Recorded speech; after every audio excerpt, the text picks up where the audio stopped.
My name is Toxic Shame. I was there at your conception. In the epinephrine of your mother's shame, you felt me in the fluid of your mother's womb. I came upon you before you could speak, before you understood, before you had any way of knowing.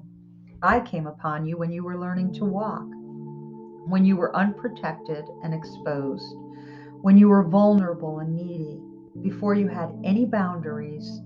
My name is Toxic Shame. I came upon you when you were magical. Before you could know I was there, I severed your soul. I pierced you to the core. I brought you feelings of being flawed and defective.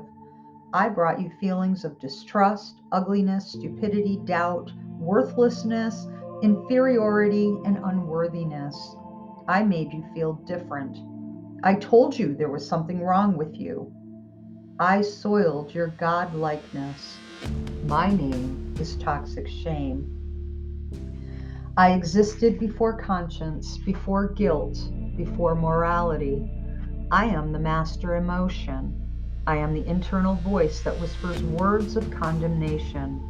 I am the internal shudder that courses through you without any mental preparation. My name is Toxic Shame. I live in secrecy in the deep, moist banks of darkness, depression, and despair. Always I sneak up on you, I catch you off guard, I come through the back door, uninvited, unwanted, the first to arrive. I was there at the beginning of time, with Father Adam, Mother Eve, Brother Cain. I was at the Tower of Babel, the slaughter of the innocents. My name is Toxic Shame. I come from shameless caretakers, abandonment, ridicule, abuse, neglect, perfectionistic systems. I am empowered by the shocking intensity of a parent's rage, the cruel remarks of siblings, the jeering humiliation of other children, the awkward reflection in the mirrors, the touch that feels icky and frightening, the slap, the pinch, the jerk that ruptures trust. I am intensified by a racist, sexist culture, the righteous condemnation of religious bigots, the fears and pressures of schooling, the hypocrisy of politicians, the multi generational shame of dysfunctional family systems. My name is Toxic Shame. I can transform a woman person, a Jewish person, a black person, a gay person, an oriental person, a precious child into a bitch, a kike, a nigger, a bull dyke, a faggot, a chink, a selfish little bastard. I bring a pain that is chronic, a pain that will not go away. I am the hunter that stalks you night and day, everywhere. I have no boundaries. You try to hide from me, but you cannot, because I live inside of you. I make you feel hopeless, like there is no way out.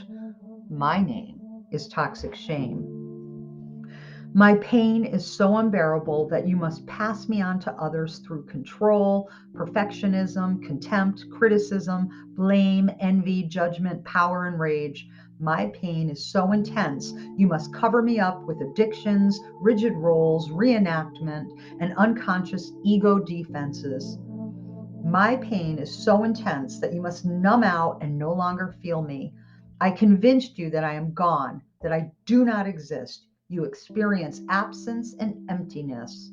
My name is Toxic Shame. I am the core of codependency. I am spiritual bankruptcy, the logic of absurdity, the repetition compulsion. I am crime, violence, incest, rape.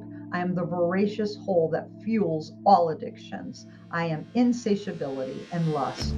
I am Ahavras, the wandering Jew, Wagner's Flying Dutchman, Dostoevsky's Underground Man, Kierkegaard's seducer, Goth's Faust. I twist who you are into what you do and have. I murder your soul and you pass me on for generations. My name is Toxic Shame. This meditation sums up the ways that the wonderful child got wounded. The loss of your I amness is spiritual bankruptcy.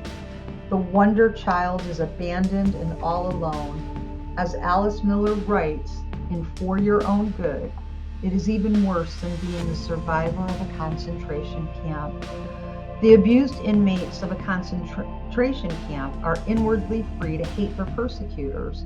The opportunity to experience their feelings, even to share them with other inmates, prevents them from having to surrender their self. So, this opportunity does not exist for children. They must not hate their father. They cannot hate him. They fear losing his love as a result.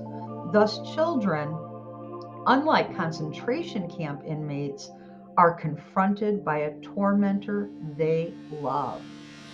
The child continues to live in his torment, passively suffering or lashing out, acting in, projecting, and expressing himself in the only ways he knows how.